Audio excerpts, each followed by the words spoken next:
महाराज की जय। सद्गुरु शिवानंद शिवाचार्य महाराज की जय। श्री गणेशाय नमः। श्री सरस्वते नमः।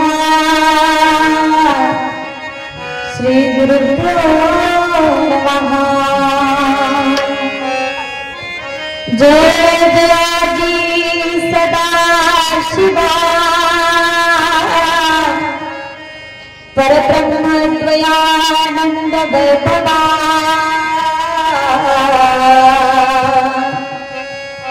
नमो तुझ देवादिदेवा परमेश्वरा जगद्गुरु।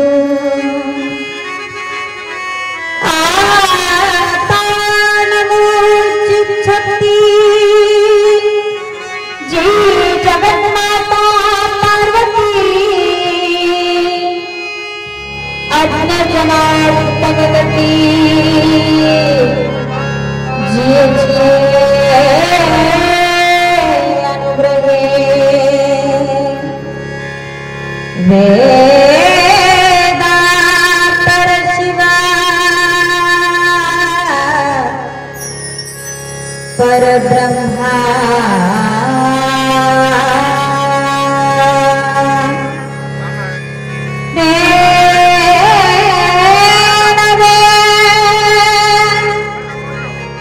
तुझा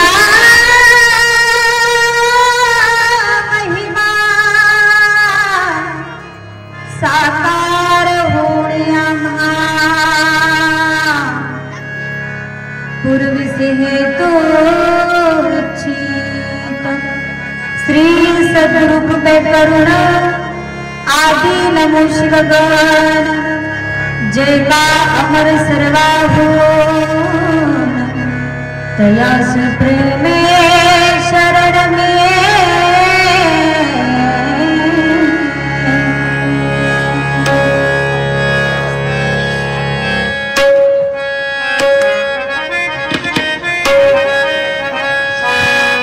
विश्वाचा मानव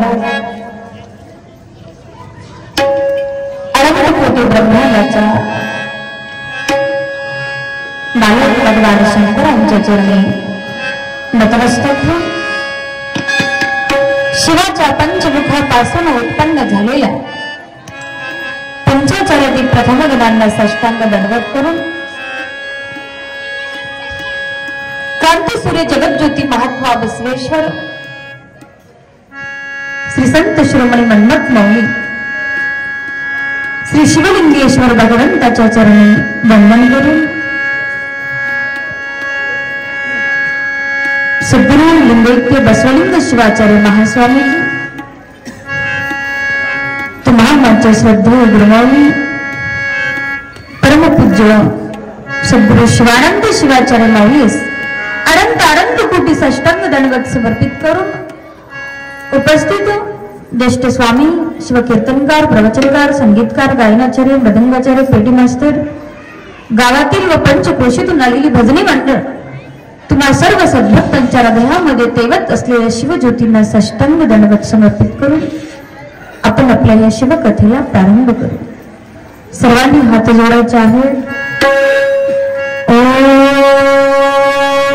श्री गुरु शिवानंदाय नमः। श्री गुरु शिवानंदाय नमः। ओम श्री गुरु शिवानंदाय नमः।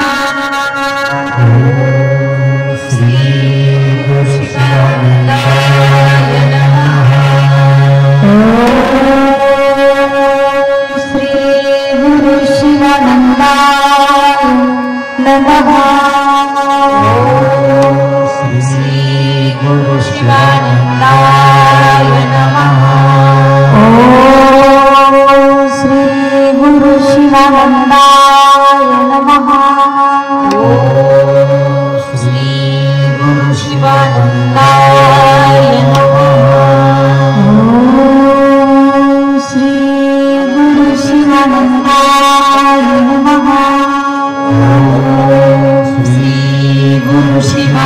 नमः।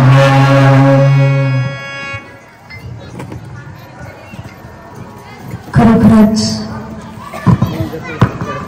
तुम्ही आम्ही खूप भाग्यवंत आहात, कारण गुरुमौलीच्या सानिध्यामध्ये भगवान शंकराची शिवकथा आपण श्रवण करत आहात। खरंच आपण भाग्यवंत आहोत, कारण आमचा जन्म या भारत भूमीमध्ये झालेला आहे। हा भारत देश, भारत भूमी साधू संतांची भूमी आहे। या भूमीमध्ये जगज्योती महात्मा बसवेश्वरांसारखे, संत शिरोमणी मन्मथ माऊलींसारखे, स्वामी विवेकानंदांसारखे अनेक थोर महापुरुष या भूमीमध्ये जन्माला आलेले आहेत। म्हणून आमची भूमी ही कशी आहे, पवित्र आणि पावन भूमीमध्ये आहे। आणि या पावन भूमीमध्ये तुमचा आमचा जन्म झाला, म्हणून तुम्ही आम्ही भाग्यवंत आहात। आणि जीवन जगत असताना आम्ही सदैव गुरुमौलीच्या सानिध्यामध्ये आणि या अखंड शिवनाम सप्ताहामध्ये 7 दिवस भगवान शंकराची शिवकथा श्रवण करत आहात।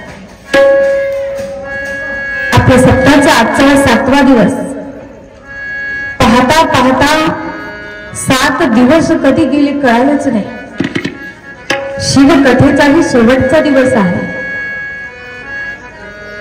आज परभराशाची सांगता झाली, गाताबाजूंचेही पूजन झालं, समाप्ती झाली।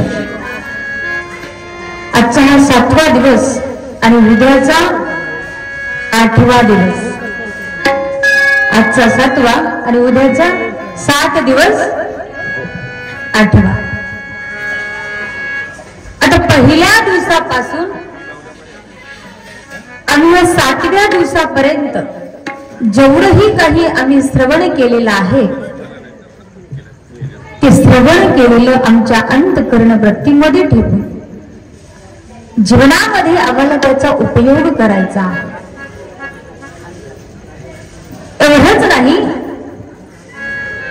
सप्ताह कशासाठी असतो? सप्ताह म्हणजे एक प्रकारची आमची बॅटरी चार्जिंग करून घेण्यासाठी असते। आता तुम्ही म्हणसाल आमच्या इथे लाईटच जात नाही तर बॅटरीचं काय काम? गेली तरी लगेच 2-3 मिनिटांमध्ये येते। ती बॅटरी नाही, आमची ही बॅटरी। ही बॅटरी चार्जिंग करून घेण्यासाठी सप्ताह असतो।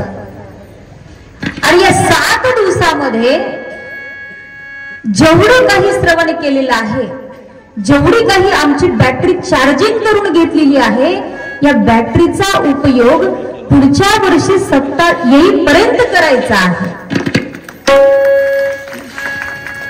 आता या अखंड शिवनाम सप्ताहामध्ये अखंडितपणे भगवान शंकराच्या स्मरणामध्ये आपण होतो। सकाळी उठल्याबरोबर शिवपाठ, शिवपाठ झाल्याच्या नंतर लगेच परवरिष्ठ पारायण, पारायण झाल्यावर लगेच आप्पांचं प्रवचन, प्रवचनानंतर गाथा भजन, गाथा भजनानंतर पुन्हा संध्याकाळचं शिवपाठ आणि शिवपाठानंतर शिवकथा, शिवकथेनंतर शिवजागर, शिवभजन। म्हणजे अखंडितपणे भगवान शंकराच्या आम्ही सानिध्यामध्ये होतो। बघा, आता आम्ही या सप्ताहामध्ये दररोज 2 टाइम शिवपाठ केलो। आता सप्ताह संपला, उद्यापासून आम्हाला शिवपाठ बंद करायचा आहे का? नाही। सप्ताहामध्ये आम्ही परवरिष्ठ पारायण केलो। हे पारायण फक्त सप्ताहामध्येच करायचं असतं का? उद्यापासून बंद का? नाही। हे शिवपाठ, परमरस्य पारायण आम्हाला वर्षाचे 12 महिने अखंडितपणे आम्ही सुद्धा सदैव चालू ठेवलं पाहिजे। फक्त आम्हाला सप्ताहापुरतं शिवपाठ करायचा नाही, सप्ताहापुरतच परमरहस्य पारायण करायचं नाही, वर्षाचे 12 महिने अखंडितपणे त्या भगवान शंकराच्या सेवेमध्ये आम्हाला राहायचं आहे. आम्हीही दररोज उठल्याबरोबर शिवपाठ केला पाहिजे. परमरहस्याच्या 5 गोवी वाचवणं होईना, पण दररोज आम्ही वाचवलं पाहिजे. आणि आमच्या महिला मंडळींना तर महत्वाची सूचना, तुम्ही माणसाल आता हे शिवपाठ परमरहस्य पारायण आम्ही जर दररोज करत बसलं तर घरचं आमचं काम कोण करेल? एक लक्षात ठेवा, तुम्हाला शिवपाठ करण्यासाठी, परमरहस्य पारायण करण्यासाठी, देवाचं स्मरण करण्यासाठी कुठल्याच प्रकारचा वेळ काळ दिवस लागत नाही. तुम्ही स्वयंपाक करताना, स्वयंपाक करत असताना शिवपाठ करत स्वयंपाक करा. कपडे धुता, कपडे धुवत शिवपाठ करा. आशनी शयनी भोजनी गवनी प्रेमे शिवपाणी स्मरा बाबा. उठता बसता खाता पिता येता जाता कोणतेही काम करत असताना आम्ही त्या भगवंताचं स्मरण करू शकतो. आसनी शयनी भोजनी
सांगू लागले, बाबांनो त्या देवाचं स्मरण करण्यासाठी तुम्हाला काहीच वेळ लागत नाही.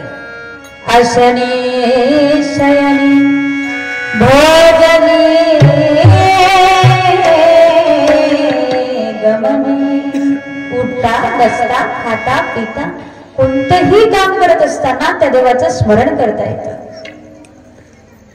मग आम्ही या 7 दिवसामध्ये जेवढं काही श्रवण करतो, दररोज 2 टाइम आप्पांचं प्रवचन, दररोज शिवकथा, हे सर्व जे काही आम्ही श्रवण करतो, हे श्रवण केलेलं आमच्या अंतःकरण वृत्तीमध्ये ठेवायचं आहे. आणि आमच्यामध्ये आम्हाला काहीतरी बदल घडवून घ्यायचा आहे, आमच्यामध्ये आम्हाला परिवर्तन करायचं आहे. नाहीतर एका कानाने ऐकलं लगेच दुसऱ्या कानाने सोडून टाकलं असं नाही. आम्हाला कसं व्हायचं आहे बघा, कसं व्हायचं ते या उदाहरणाच्या नंतर तुम्ही ठरवा. या 7 दिवसामध्ये श्रवण केल्याच्या नंतर जेही काही आम्ही ऐकलेलं आहे ते ऐकल्याच्या नंतर आम्हाला काय व्हायचं आहे या उदाहरणाच्या नंतर पहा. 7 उदाहरण आहे. एका दुकानामध्ये 3 भावल्या होत्या. बाहुल्या दिसायला सारख्याच होत्या, मात्र किंमत वेगवेगळी होती. पहिली बाहुली होती, तिच्या एका कानातून तार घातला की दुसऱ्या कानातून निघायचं. तिची किंमत होती 100 रुपये. दुसरी बाहुली होती की तिच्या कानातून तार घातलं तर मुखातून निघायचं, तिची किंमत होती 200 रुपये. आणि तिसरी बाहुली होती, तिच्या दोन्हीही कानातून तार घातला ऑटोमॅटिक हृदयामध्ये जात होता, तिची किंमत होती 300 रुपये. एक व्यक्ती असं जात होता आणि जात असताना रस्त्यात ते दुकान दिसलं आणि त्या बाहुल्या खूप सुंदर दिसला. तो थांबला आणि सावकारांना विचारला, म्हटलं सावकार, त्या बाहुल्या किती रुपयाला आहे? तो सांगितलं, पहिली आहे 100ची, दुसरी आहे 200ची, तिसरी आहे 300ची. मग तो विचार केला आणि विचार करून त्या सावकारांना म्हणू लागले, सावकार, या तिन्ही बाहुल्या दिसायला तर सारख्याच आहेत, मात्र किंमत का वेगवेगळी आहे? तो सांगू लागला, पहिली आहे, तिच्या पहिल्या कानातून तार घातलं तर दुसऱ्या कानातून निघतो. दुसरी, तिच्या कानातून तार घातलं तर मुखातून निघते. आणि तिसरी आहे, दोन्ही कानातून जर तार घातलं तर हृदयामध्ये जात.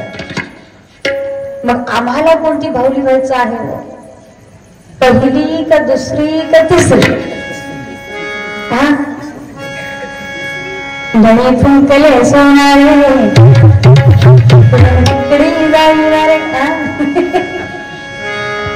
ऐकायचं सोडून टाकायचं आहे का? रात्रभर रामायण ऐकलं आणि सकाळी उठल्याबरोबर रामाची सीता कोण वाटलं तर बहीण वाटलं. तसं आम्हाला करायचं नाही.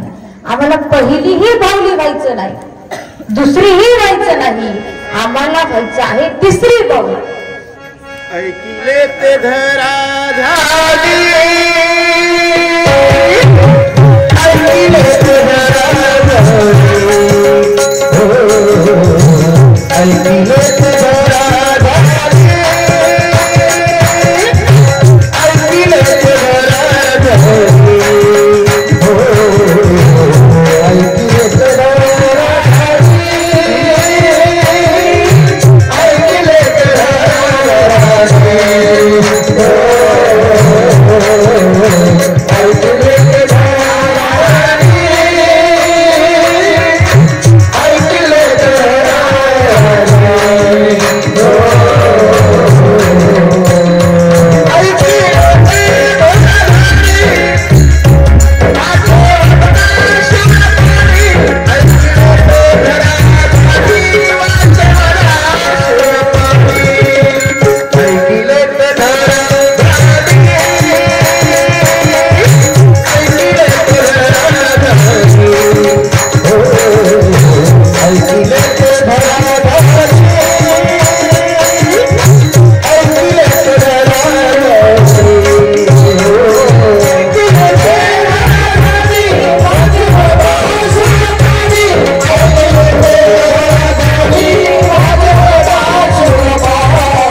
म्हटले, बाबांनो, ऐकून सोडून टाकू नका. ऐकिले ते वाचू बदा शुल्कानी, ऐकिले ते घराजानी वाचे बदा शुल्का. ज्यांनी श्रवण केलेलं आहे ना, ते आम्हाला आमच्या अंतःकरण वृत्तीमध्ये ठेवून आमच्या दररोजच्या जीवनामध्ये आम्ही उपयोग केला पाहिजे. तरच ऐकल्याचा फायदा होईल. संतांनी तुम्हाला जागृत केले, उठा म्हटले, आता जागी व्हा. कारण जीवन हे आम्हाला मनुष्याचं मिळालेलं आहे आणि मिळालेलं जीवन खूप सुंदर जीवन आहे. आणि हे जीवन आम्हाला व्यर्थ घालवायचं नाहीये. जीवन मिळालं ते हिऱ्यासारखं जीवन मिळालं, पण आम्हाला कळालं नाही. कुठं म्हटलं जागे व्हा, मी कोण आहे, मी कुठून आलो, मला कुठे जायचं आहे, माझी कर्तव्य काय, या सर्व प्रश्नांची आम्ही जाणीव करून घेतली पाहिजे. कारण जन्म हा आम्हाला हिऱ्यासारखा मिळाला पण कळाला नाही. जसं की एखाद्या मेंढी राख्याला, एक मेंढी राख्या दररोज मेंढा राखायचा. मेंढी राखत असताना झालं असं, एके दिवशी त्याला हिऱ्याचा मणी सापडला. पण त्याला माहिती नव्हतं की तो हिऱ्याचा मणी आहे. त्याला वाटलं की एक चमकणारा मणी आहे असं समजून त्या व्यक्तीने काय केला, मेंढीच्या गळ्यामध्ये बांधला. झालं असं, मेंढीच्या गळ्यातला मणी एके दिवशी बाजूच्या शेतामध्ये गळून पडला आणि त्या शेताचा मालक त्या शेतामध्ये फिरत असताना त्याला तो मणी सापडला. त्याचं घर होतं ह्याच्या शेजारी, मेंढी राख्याच्या शेजारी. आणि काय झालं, त्याला तो हिऱ्याचा मणी सापडल्याच्या नंतर त्याला एवढा आनंद झाला, तो सर्वांना सांगू लागला, मला हिऱ्याचा मणी सापडला, मला हिरा सापडला. हा मेंढी राखा त्याच्या घरी गेला आणि पाहिल्याच्या नंतर हा तो चमकणारा मणी आहे आणि हा चमकणारा मणी मला सुद्धा सापडलेला होता, पण मी माझ्या मेंढीच्या गळ्यामध्ये बांधला. तेव्हा तो व्यक्ती त्या मेंढी राख्याला सांगू लागला, म्हटलं बाबा रे, हा चमकणारा मणी नाही तर हा हिऱ्याचा मणी आहे आणि हा हिऱ्याचा मणी मला माझ्या शेतामध्ये सापडलेला आहे. तेव्हा त्या मेंढी राख्याला कळालं की आपल्याला जो सापडलेला मणी होता तो हिऱ्याचा मणी होता, पण आता कळून अर्थ नाही, हातातून गोष्ट निघून गेली. त्याच पद्धतीनं आम्हाला सुद्धा हिऱ्यासारखा मनुष्य जन्म मिळाला. मग हा जन्म आम्हाला गमवायचा नाही तर याचं सार्थक करायचं आहे. का सार्थक केलं पाहिजे? कारण आम्हाला या जन्म मृत्यूच्या फेऱ्यातून मुक्त व्हायचं आहे आणि जन्म मृत्यूच्या फेऱ्यातून मुक्त होण्यासाठीच चालू असलेली शिवकथा, साधू संतांचं सानिध्य, तुम्ही आम्ही खूप भाग्यवंत आहात, साधू संतांच्या सानिध्यामध्ये आहात. आमचा जन्म या भारत देशामध्ये झाला, शिवभक्तांच्या कुळामध्ये झाला. पुण्यवंत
केला वास कोण शिव भक्त शिव भक्त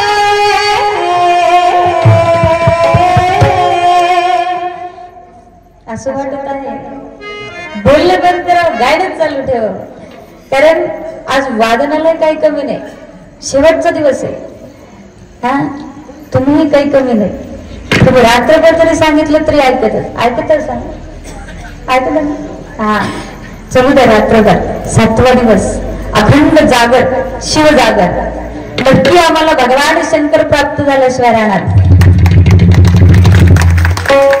आम्ही भाग्यवंत आहात कारण आमचा जन्म या भारत देशामध्ये झालेला आहे या भारत देशामध्ये साधू संतांचा आदर गौरव सत्कार तर केला जातोच जातो महत्वाचं म्हणजे स्त्रियांचा सुद्धा आदर गौरव केला जातो एवढंच नाही या विश्वामध्ये अनेक देश आहेत अनेक देशांपैकी फक्त आमच्या भारत देशालाच माता असं म्हटलं जातं म्हणून आमचा देश हा कसा आहे पुण्यवंत आहे भाग्यवंत आहे आमच्या देशामध्ये संतांची तर पूजा केलीच जाते परंतु त्याच्यातही स्त्रींची सुद्धा पूजा केली जाते मुलींचीही पूजा केली जाते परंतु झालं असं सध्याच्या काळामध्ये प्रत्येक व्यक्तीला वाटत आहे की मुलगी नको फक्त मुलगाच बा प्रत्येकाला वाटते की मुलगी नको मुलासाठी आम्ही नाही तर देवाला नवस बोलतो पण मुलीसाठी कोणीच बोलत नाही प्रत्येकाला वाटत आहे मुलगी नको पण का नको सध्याच्या त्या काळामध्ये कोणत्याच क्षेत्रामध्ये मुलगी नाही असं नाहीच काही दिवसांपूर्वी एकाने प्रश्न केला होता प्रत्येक क्षेत्रामध्ये महिला पुढे आहे प्रत्येक क्षेत्रामध्ये मुलगी पुढे आहे परंतु एसटीचा ड्रायव्हरच का नाही म्हणून पण मी तर असं म्हणे जरी माझी माता जरी ही मुलगी एसटीचा जरी ड्रायव्हर नसेल तर घराचा ड्रायव्हर आहे घरामध्ये देव जन्माला आणायचं की राक्षस जन्माला आणायचं हे केवळ आमच्या मातेच्या हातामध्ये आहे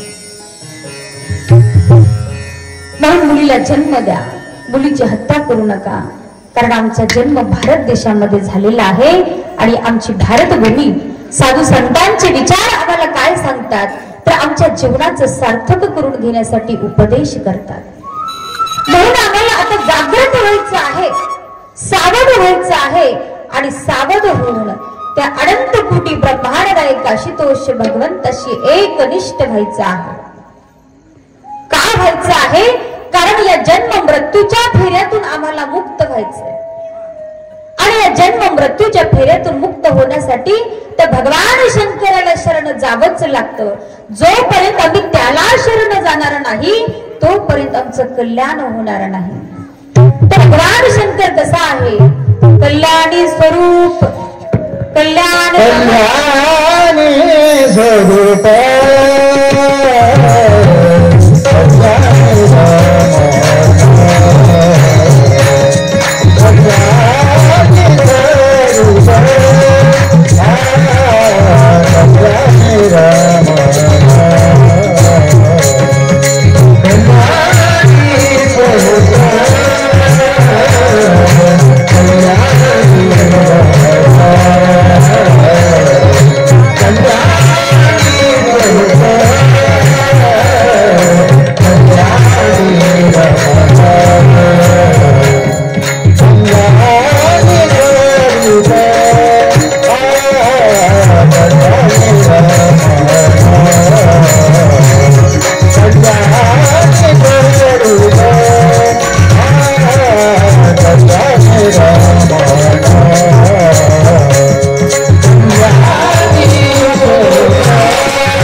टाळ्यांनी स्वागत केलं पाहिजे.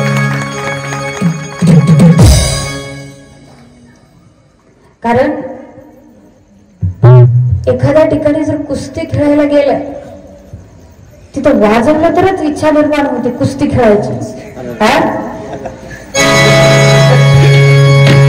आताच्या भाजनाने जे झोपे गेलेले होते तेही जागे झाले. पण भगवान शंकर कसा आहे, कल्याणी स्वरूपी कल्याणी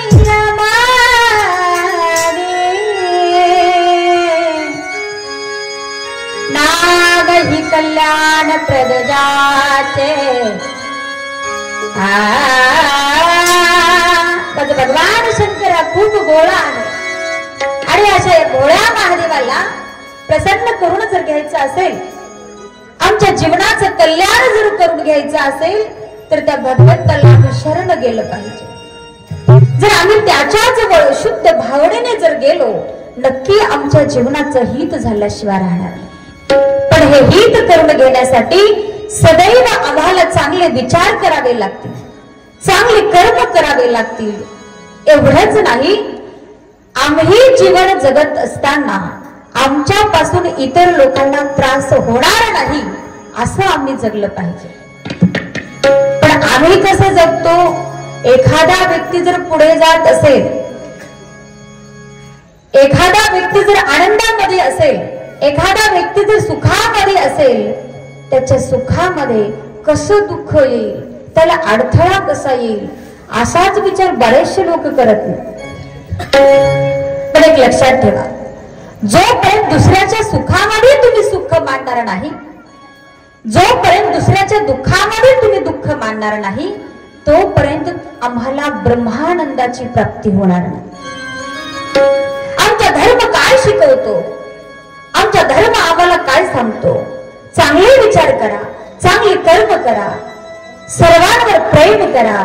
खरा तो एकाची धर्म जगाला प्रेम अर्पावे. खरा तो एकाची धर्म जगाला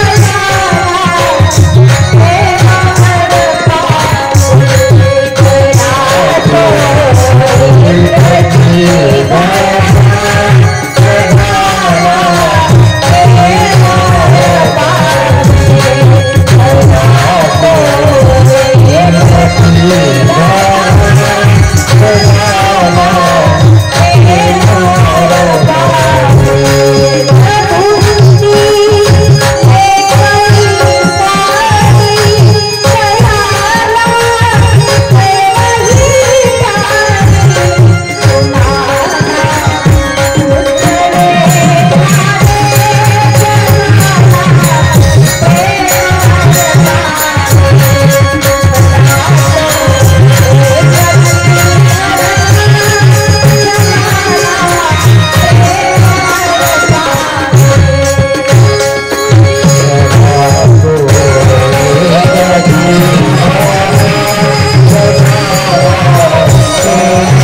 आमचा धर्म आम्हाला काय शिकवतो, प्रेम अर्पावे. इतरांना दैव करणं, चांगले विचार करणं, चांगले कर्म करणं हे आम्हाला आमचा धर्म शिकवतो. जो व्यक्ती सदैव चांगला विचार करतो, चांगले कर्म करतो, नक्की त्याला भगवान शंकराची प्राप्ती झाल्याशिवाय राहणार नाही. कारण तो भगवान जसा आहे तर भोळा शंकर आहे आणि अशा या भोळ्या शंकराला भोळा भक्तच पाहिजे. आणि असा हा भोळा भक्त तुम्ही आम्ही होऊन या भोळ्या शंकराची शिवकथा श्रवण करत आहात. आणि अशा या भगवान शंकराचा आणि पार्वती मातेचा काल आपण विवाह संपन्न केला. एवढा सुंदर विवाह संपन्न झाला, असं वाटत होतं की साक्षात महादेव पार्वतीच इथं बसलेत की काय. आमच्या अशोकांनाच्या दोन्ही मुली ते कोणालाच ओळखू आलं नाही ते मुली आहेत की मुलं आहेत. साक्षात महादेव पार्वती दिसत होते. एवढं सुंदर सजावट त्यांची झालेली होती. खूप सुंदर असा विवाह संपन्न काल झाला. आणि विवाह संपन्न झाल्याच्या नंतर महादेव आणि पार्वती माता कैलासावर गेल्या आणि कैलासामध्ये जाऊन भक्ती महात्मे, शिवभक्तांचे आचार विचार या सर्वांची चर्चा करू लागले. असे बरेचसे दिवस झाले आणि बऱ्याचशा दिवसानंतर महादेव आणि पार्वती माता एका दिव्य स्थानी महादेव आणि पार्वती माता गेले. पार्वती माता आणि भगवान शंकर गेल्याच्या नंतर जवळपास 1000 वर्ष ते दोघेही एकत्र राहिले. आणि महादेव आणि पार्वती दोघेही एकत्र 1000 वर्ष राहिल्यामुळं सर्व देवी देवतांना एवढा आनंद झाला, खूप आनंद झाला. याचं कारण असं होतं, महादेव आणि पार्वती यांच्या माध्यमातून उत्पन्न झालेला शिवपुत्र, या शिवपुत्राच्या हातून तारकासुर नावाच्या राक्षसाचा वध होणार होता. आणि तो तारकासुर नावाचा राक्षस सर्व देवी देवतांना एवढा त्रास देत होता की खूपच. आणि त्यांच्या त्रासाला सर्वजण देव देवी कंटाळून गेलेले होते. आणि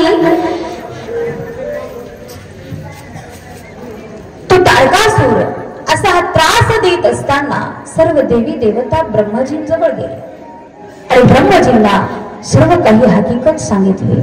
त्याच्यानंतर ब्रह्मजी तारकासुराच्या जवळ गेले आणि तारकासुराने त्या ब्रह्मजींना पाहिल्याबरोबर ब्रह्मजींना नमस्कार केले आणि ब्रह्मजींना म्हणाले, देवा मला तुझ्याकडून काहीतरी मागणी हवी आहे. ब्रह्मदेव म्हणाले, तुम्हाला काय पाहिजे? तेव्हा तारकासुर म्हणाला, माझा वध हा शिवपुत्राच्या हातूनच व्हावा. तेव्हा ब्रह्मजी तथास्तु म्हटले आणि निघून गेले.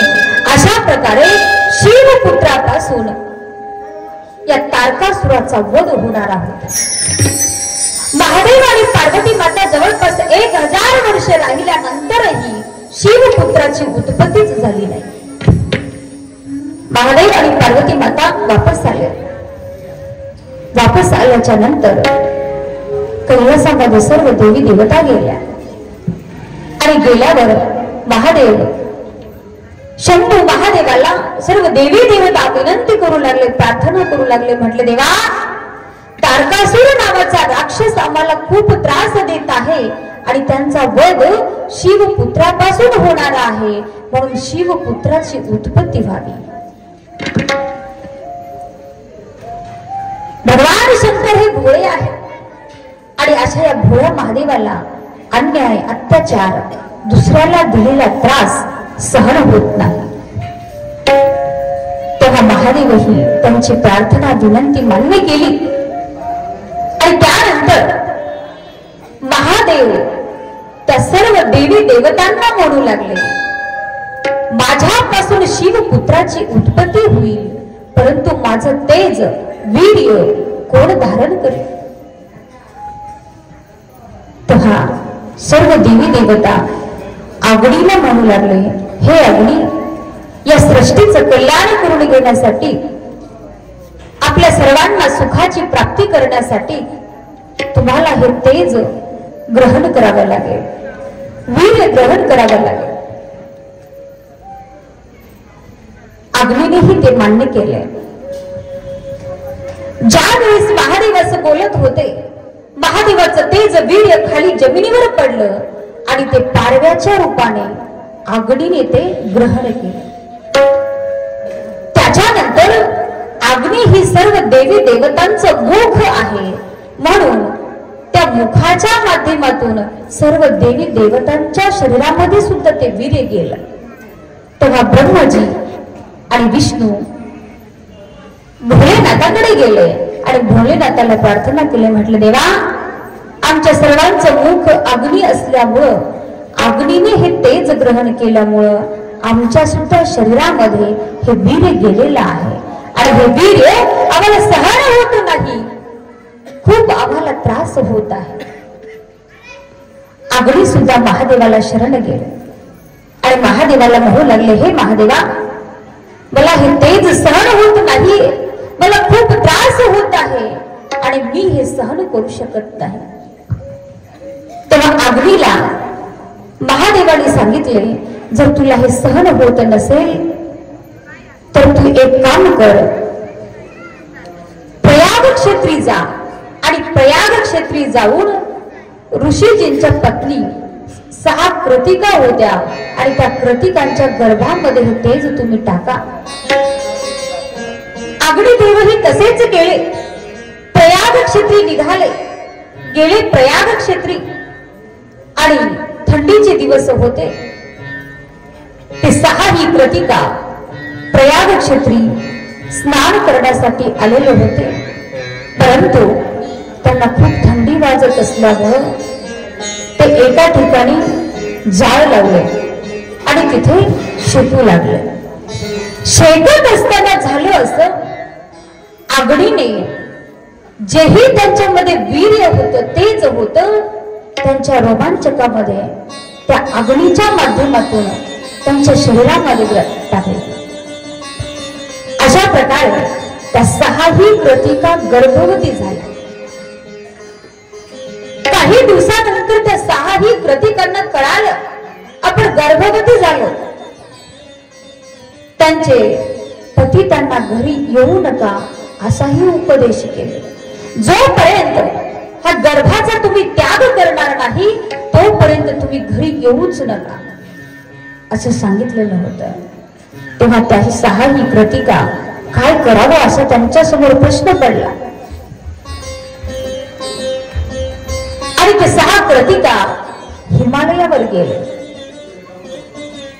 हिमालयाच्या नंतर त्या 6 कृतिकाने ते तेज वीर्य गंगा मैयामध्ये टाकले. पण झालं असं, ते गंगा मातेलाही ते वीर्य सहन झालं नाही. गंगा मातेने सरकाटाच्या रूपाने एका वडामध्ये त्यांनी टाकले आणि त्या वडामध्ये साक्षात कार्तिक स्वामीने जन्म घेतला आणि अशा प्रकारे कार्तिक स्वामीचा जन्म झाला. सर्व देवी देवतांना कळालं की कार्तिक स्वामीचा जन्म झाला. महादेव आणि पार्वती यांनाही खूप आनंद झाला. अशा प्रकारे त्या कार्तिक स्वामीच्या हातून तारकासुराचा वध झाला. शंकरा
या शंभू महादेवाची शिवकथा तुम्ही श्रवण करत आहात. म्हणून या कार्तिक सुधीच्या कथेच्या माध्यमातून किंवा या शंभू महादेवाच्या कथेच्या माध्यमातून नक्की आम्ही या जन्म मृत्यूच्या फेऱ्यातून मुक्त होऊ.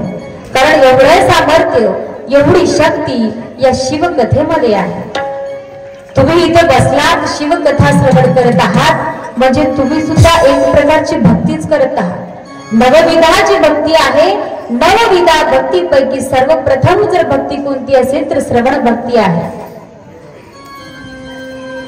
पहिली भक्ती श्रवण भक्ती आहे आणि हीच श्रवण भक्ती तुम्ही 7 दिवसापासून करत आहात. श्रवणानंतर कीर्तन आहे, शिवकथा आहे. पहिला नंबर आहे तुमचा, दुसरा नंबर आहे आमचा. मग सर्वात मोठं कोण आहे? बसलेले आहेत का वर बसलेले?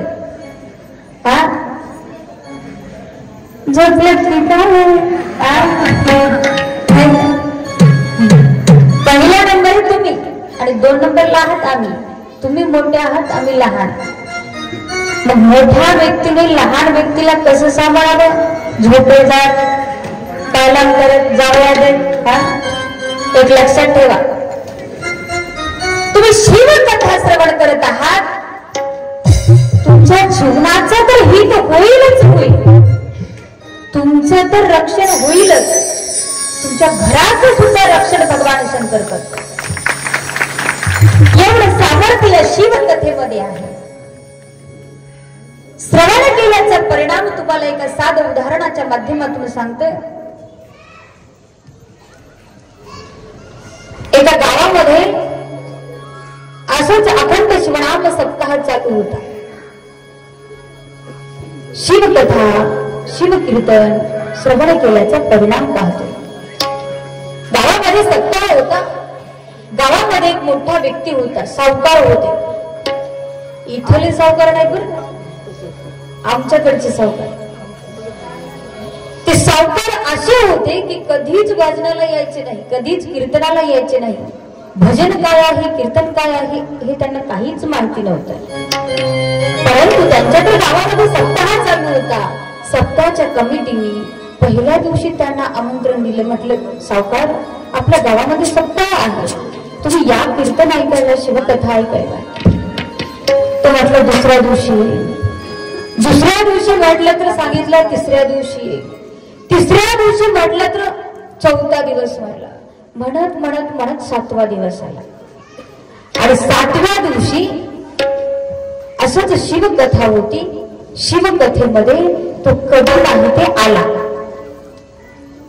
तेही भीत भीत आला, कारण तो पहिलं कधी शिवकथेला, शिवकीर्तनाला आलाच नव्हता. सर्वप्रथम तो शिवकथेला आलेला होता. झालं असं, शिवकथेमध्ये महाराजांचं बोलणं चालू होतं आणि महत्वाचं म्हणजे झालं असं, ते सावकार मंडपामध्ये पाऊल टाकायला आणि महाराज शिवकथेमध्ये म्हणायला अल्लाह का म्हटल्याबरोबर त्या सावकारांना काय वाटलं, आपण कधी नाही ते शिवकथेला आलो तर महाराजांना कळालं की काय, म्हणून महाराजांनी आपल्यालाच मांडलं. म्हणून कोणाच्या तरी आडवं लपवून बसायचा प्रयत्न केला. तेवढ्यात लगेच महाराज शिवकथेमध्ये म्हटले बसलाव का म्हटल्याबरोबर त्या सावकारांना वाटलं नक्की आपल्याला महाराजांनी बघितले आणि जेही बोलतात ते आपल्यासाठीच बोलत आहेत. म्हणून ते सावकार घराकडे जाण्याचा प्रयत्न करू लागले. तेवढ्यात लगेच शिवकथेमध्ये म्हटले चाललाव का, असं म्हणून तो सावकार घराकडे निघून गेला. आणि ते सावकार कधी नाही ती सप्ताहामध्ये या शिवकथेमध्ये आल्यामुळं हे 3ही वाक्य त्यांच्या डोक्यामध्ये परफेक्ट बसले आणि झोपेमध्ये सुद्धा हेच वाक्य बरगडू लागलं. दुसऱ्या दिवशी झालं असं, तर सावकारांच्या घरी चोरी करण्यासाठी चोर येणार होते, आलेले होते. ते चोर घरामध्ये पाऊल टाकल्याबरोबर सावकार सुद्धा झोपेमध्ये बरगळले. अल्लाह का म्हटल्याबरोबर त्या सुद्धा चोरांना वाटलं आपण या सावकारांच्या घरी आलेले सावकारांनी काय बघितलं की काय, म्हणून ते सुद्धा चोर कशाच्या तरी आडवं लपाड बसायचा प्रयत्न करू लागले. तेवढ्यात लगेच सावकार दुसरं वाक्य बरोबर बसलाव का म्हटल्याबरोबर सावकारांच्या घरी जे चोरी करण्यासाठी आलेले चोर होते ते निघून गेले. एवढा महिमा या शिवकथेचा आहे, एवढा परिणाम या शिवकथेचा आहे. म्हणून आम्ही इथे बसून शिवकथा श्रवण करत आहात तर ते कुठलंच व्यर्थ जाणार नाही. देव तुमचं काहीच ठेवून घेत नाही. आता बरेचसे लोक म्हणतात आम्ही एवढे चांगले विचार करतो, एवढे चांगले कर्म करतो, एवढी भक्ती करतो, आम्हाला काहीच मिळत नाही. एक लक्षात घ्या, देव देतो. देव कसं देतो हे तुम्हालाही कळत नाही.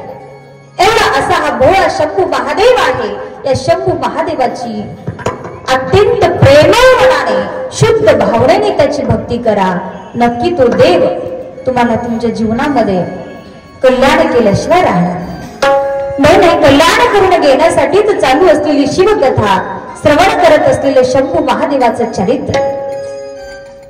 आणि अशा प्रकारे कार्तिक स्वामीचा जन्म झाल्याच्या नंतर बऱ्याचशा दिवसांनी एकदा पार्वती माता आणि त्यांच्या सख्या मैत्रिणी तिघीही बसलेल्या होत्या. जया आणि विजया असं त्या मैत्रिणींचं नाव होतं. एके दिवशी काय झालं, पार्वती माता बसलेली असताना पार्वती मातेला जया आणि विजया ह्या दोघीही महिलांना माता भगवान शंकराचे रक्षण करण्यासाठी दंडी भंगी असे असंख्य गण आहेत, परंतु आपल्या आज्ञेचं पालन करण्यासाठी तुमची सेवा करण्यासाठी तुमचा एकही पुत्र नाही, एकही सेवक नाहीये. एके दिवशी पार्वती माता स्नान करत असताना, नंदी पहारा करत असताना अचानक शंभू महादेव आतमध्ये गेले आणि त्या दोघेही बोललेलं वाक्य पार्वती मातेला आठवलं. पार्वती मातेलाही वाटलं खरंच आपल्याही आज्ञेचं पालन करणारं, आपलीही सेवा करणारं कोणीतरी आपलं आपलं असावं. म्हणून पार्वती मातेने आपल्या शरीराच्या मुळापासून एका महापुरुषाची उत्पत्ती केली आणि त्याचं नाव ठेवले श्री गणेश. अशा या गणपती बाप्पाचा जन्म झाला. एके दिवशी काय झालं, पार्वती माता स्नान करत होत्या आणि स्नान करत असताना गणपती बाप्पा हे पहारा देत होते. आणि गणपती बाप्पाला पार्वती मातेने सांगितलेलं होतं की आतमध्ये मी स्नान करत आहे, इथं कोणीही जरी आलं आतमध्ये कोणालाही येऊ देऊ नका. गणपती बाप्पांनी डोक्यामध्ये हे एकच वाक्य ठेवले, कोणीही जरी आलं आतमध्ये जाऊ द्यायचं नाहीये. पार्वती माता स्नान करण्यासाठी गेल्या. इकडे शंभू महादेव दाराला आले. शंभू महादेवाला गणपती बाप्पांनी अडवले. महादेवांनी गणपती बाप्पाला म्हटले, बाळा तू कोण आहेस, इथं खात थांबलास, कशासाठी थांबलास, तू कुठून आलास, तुझं नाव काय आहे. तेव्हा गणपती बाप्पा म्हणाले, माझं नाव काहीही असू द्या, मी कुठूनही आलेलो असू द्या, पण तुम्हाला आतमध्ये जाता येणार नाही. शंभू महादेवाला राग आला. महादेव गणपती बाप्पाला म्हणू लागले, मी कोण आहे हे तुला माहिती नाही वाटत. मी नाथांचा नाथ महादेव, देवांचा देव आहे आणि मला तू अडवतोस. गणपती बाप्पा म्हणाले, तुम्ही कोणीही असताल मला त्याच्याशी काहीही देणं घेणं नाही, परंतु माझ्या मातेची मला आज्ञा आहे की माझ्या मातेच्या आज्ञेशिवाय आतमध्ये कोणीही जाऊ शकणार नाही. महादेवाला राग आला आणि अशा प्रकारे गणपती बाप्पांचं आणि महादेवाचं एवढं मोठं युद्ध झालं, खूप मोठं. आणि त्या युद्धामध्ये महादेवांनी गणपती बाप्पांचा शिरछेद केला, मुंड कापलं, मस्तक कापलं. पार्वती मातेला कळालं. गणपती बाप्पांचा शिरछेद झालेला आहे. गणपती बाप्पाला महादेवाने मारलेला आहे. पार्वती माता बाहेर आल्या, पाहू लागल्या. पार्वती माता एवढा आक्रोश करू लागल्या, रडू लागल्या. भगवान शंकर पाहत होते आणि भगवान शंकराला पार्वती माता म्हणू लागला, जोपर्यंत माझ्या गणेशाला जिवंत करणार नाही तोपर्यंत मी इथून हलणारही नाही. आता पार्वती मातेच्या हट्टामुळं शंकराला काहीही सुधरेना. परंतु पुन्हा पुन्हा पार्वती माता एकच म्हणू लागला, जोपर्यंत माझा गणपती जिवंत होणार नाही तोपर्यंत मी काहीच कोणाला बोलू शकणार नाही, असं म्हणून खूप आक्रोश करू लागला, रडू लागला. आता पार्वती मातेच्या हट्टामुळं गणपती बाप्पाला जिवंत करावंच लागलं. आता गणपती बाप्पाला जर जिवंत करायचं असेल तर कसं करावं? तेव्हा महादेवाने सांगितलं, हत्तीचं सोंड आणा, हत्तीचं मस्तक आणायला सांगितले आणि त्या हत्तीचं मस्तक गणपती बाप्पाला बसवले आणि गणपती बाप्पाला बसून पुन्हा त्या गणपती बाप्पाला जिवंत केले. तेव्हा पार्वती मातेला एवढा आनंद झाला, खूप आनंद झाला आणि पार्वती माता श्री गणेशजींना आशीर्वादही दिला. म्हटलं, हे गणेशा, या विश्वामध्ये प्रत्येक वेळी कोणतंही कार्य करत असताना अगोदर तुझी पूजा होईल आणि नंतरच कार्याला सुरुवात होईल. सर्वप्रथम तुझी पूजा केली जाईल. अशा प्रकारे गणपती बाप्पाला पुन्हा जिवंत करून महादेवाने आणि पार्वती मातेने दिलेला हा आशीर्वाद आहे. जय गणेश जय गणेश जय गणेश देवा, गणेश जय गणेश देवा, गणेश जय गणेश जय गणेश देवा, जय गणेश जय गणेश देवा.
अशा प्रकारे कार्तिक स्वामीचा आणि गणपती बाप्पांचा जन्म झाला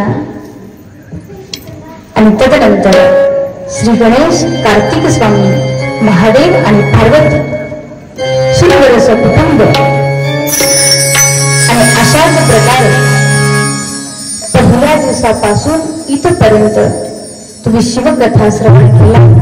खरंच मी स्वतःला खूप भाग्यवंत समजते, कारण माझी पहिली शिवकथा तंबूरमध्ये झाली.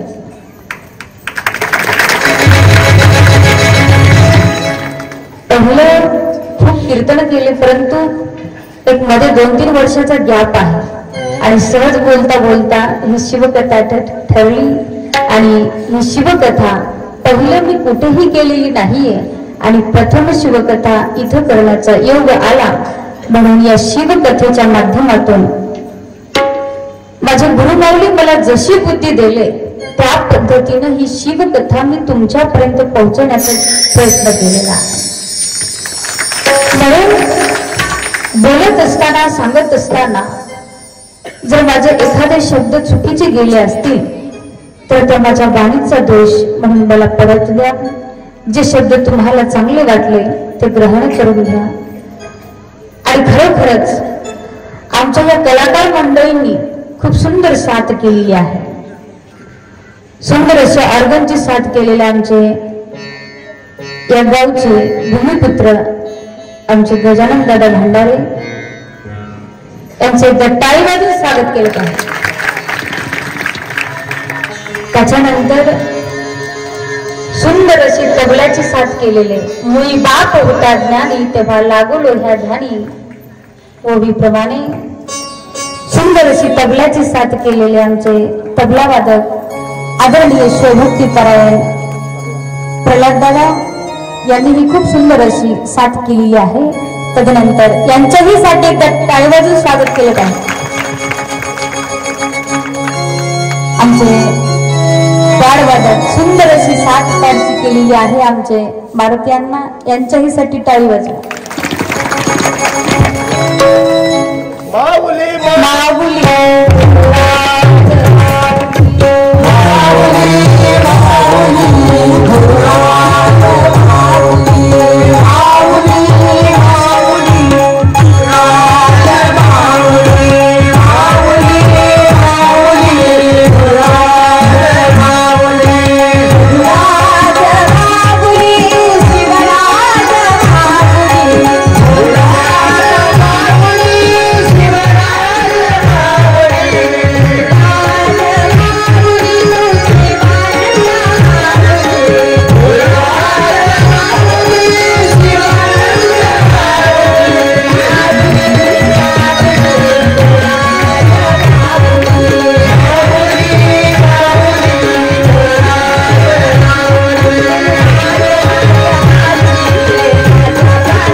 आपल्या गुरुमाऊलीचं आगमन झालेलं आहे.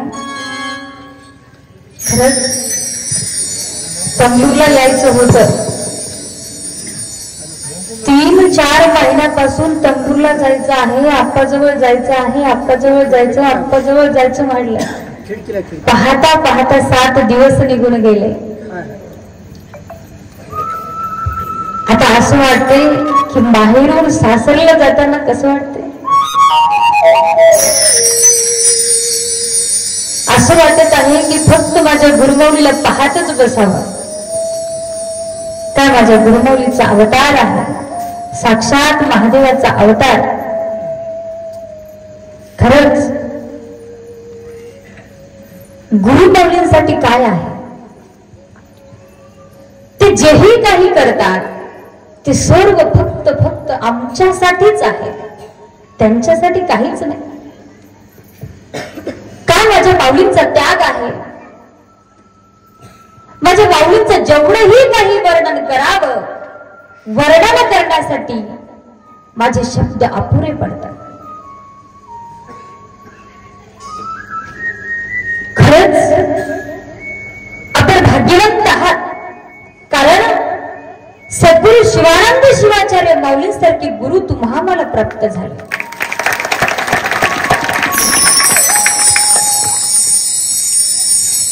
कितीतरी माझ्या माऊलींचा त्याग आहे.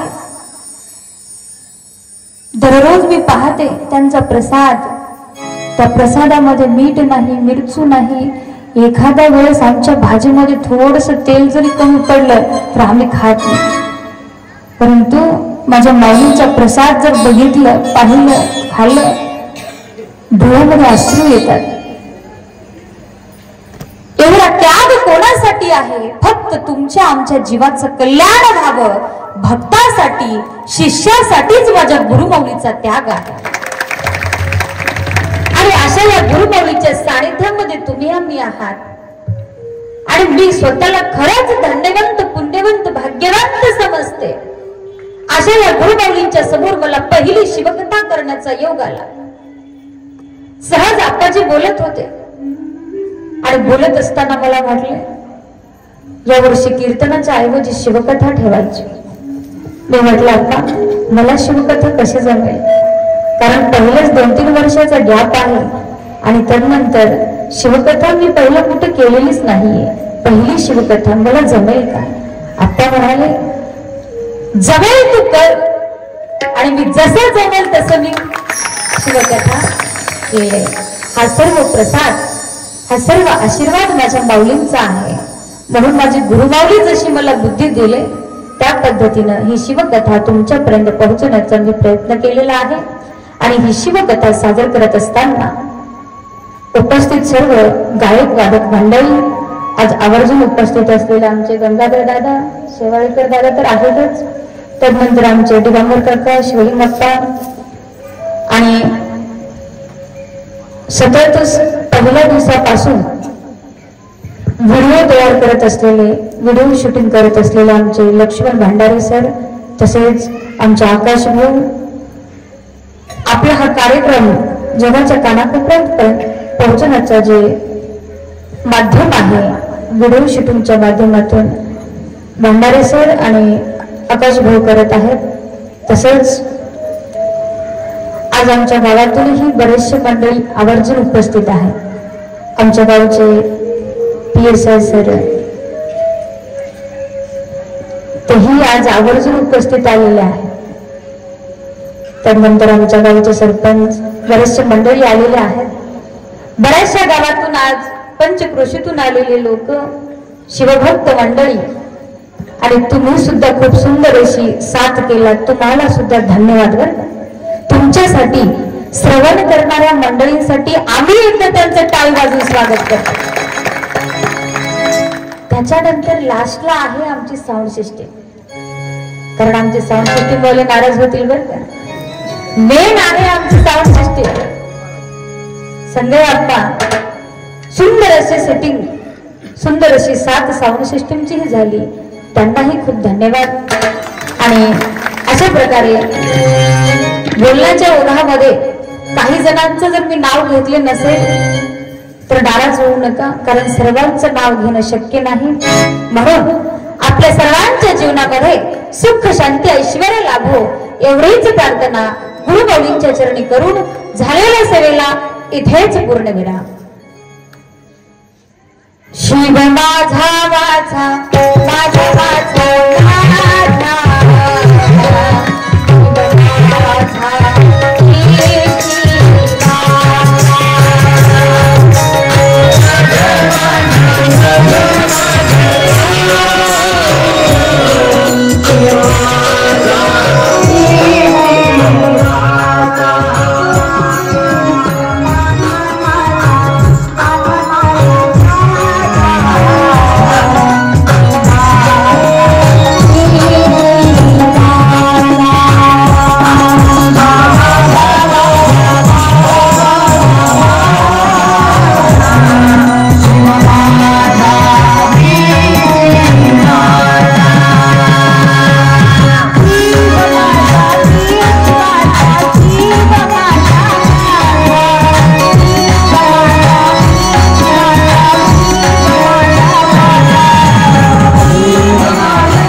सद्गुरु बसवेश्वर